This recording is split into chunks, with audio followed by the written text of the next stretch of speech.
Hi friends, அஸ்ஸலாமு அலைக்கும். It's me சுமையா. ஒரு மினி விளாக் பார்க்கலாமா? சாட்டர்டே அன்னைக்கு எடுத்தது. ஸோ சாட்டர்டே நாளா வந்து மார்க்கெட்டுக்கு ஒரு வாக் அப்படி போயிட்டு வரலாம் அப்படின்னு சொல்லிட்டு இந்த பக்கமா வந்திருக்கோம். கிர்கேட் மார்க்கெட்டுக்கு தான்.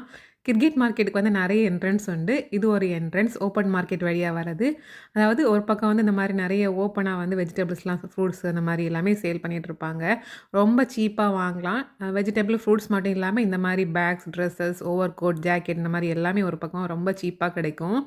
அண்டு யூஸ் பண்ண ப்ராடக்ட்ஸ் அந்த மாரியும் வந்து செகண்ட் ஹேண்ட்ல வந்து சேல் பண்ணிட்டுருப்பாங்க கம்மியான ரேட்ல.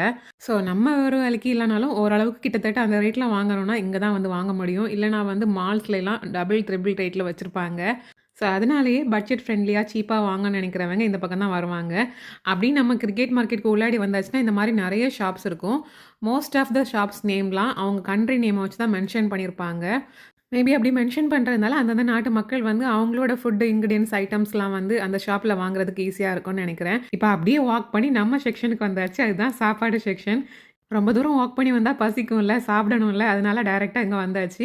இங்க பார்த்தீங்கன்னா, பலதரப்பட்ட நாட்டு கடைகள் இருக்கும். அதே மாதிரி தான் ஒவ்வொரு கண்ட்ரி ஃபுட்டும் இருக்கும். அவங்க அந்த கண்ட்ரி நேம் வச்சு மோஸ்ட்லி மென்ஷன் பண்ணியிருப்பாங்க. அண்ட் நாம வந்திருக்க இந்த ஃபிஷ் அண்ட் சிப்ஸ் கடையோட நேம் பார்த்தீங்கன்னா, ஃபிஷர் மேன்ஸ் ஒய்ஃப் டிஃப்ரெண்ட்டா இருக்குல்ல. ஸோ இங்க வந்து பசங்களோட ஃபேவரைட் ஃபிஷ் அண்ட் சிப்ஸ சாப்பிடுறதுக்காக வந்திருக்கோம். மீன் பக்கமே திரும்பி பார்க்காதவங்க கூட இந்த ஃபிஷ் அண்ட் சிப்ஸ வந்து ட்ரை பண்ணா கண்டிப்பா விரும்பி சாப்பிடுவாங்க. ஏன்னா இதுல மீன் ஸ்மெல்லே அடிக்காது. எங்கேயாச்சும் பார்த்தீங்கன்னா, நீங்க மறக்காம ட்ரை பண்ணி பாருங்க. இப்ப அப்படியே அந்த ஹால்ல பசங்க கண்ல படுறதுக்காகவே இவ்ளோ பெருசா ஒரு பஞ்சு மிட்டாய் மிஷின் வச்சிருக்காங்க. அப்புறம் என்ன நம்ம பசங்களும் பார்த்தாச்சு, வாங்கி கேட்டாச்சு. ஒண்ணு ஆர்டர் போட்டாச்சு. இது வந்து கார்ட் பேமெண்ட் மூலமா நமக்கு பிடிச்ச டிசைன, பேட்டர்ன வந்து சூஸ் பண்ணி ஓகே பட்டன தட்டி விட்டாச்சுன்னா, அதுவே சூப்பரா, அழகா, கலர்ஃபுல்லா நம்ம கேட்ட டிசைன்லயே செஞ்சு குடுக்கும். அத பார்க்கறதுக்கே அவ்ளோ அழகா இருக்கும். அதுல இருக்க கலர்ஸ்க்கு ஏத்தது மாரி ஃப்ளேவர்ஸும் டிஃபரெண்ட்டா சாப்பிடுறதுக்கு நல்லாவே இருந்துச்சுது. என்னதான் இருந்தாலும் மிஷின் தானே. அதான் செகண்டா ஆர்டர் போட்டவங்களுக்கு பார்த்தீங்கன்னா, தாறுமாறா ஏதோ பண்ணி விட்டுடுச்சு. பாவம் ரொம்ப சேடா வந்து அத சாப்பிட்டுட்டே போயிட்டாங்க.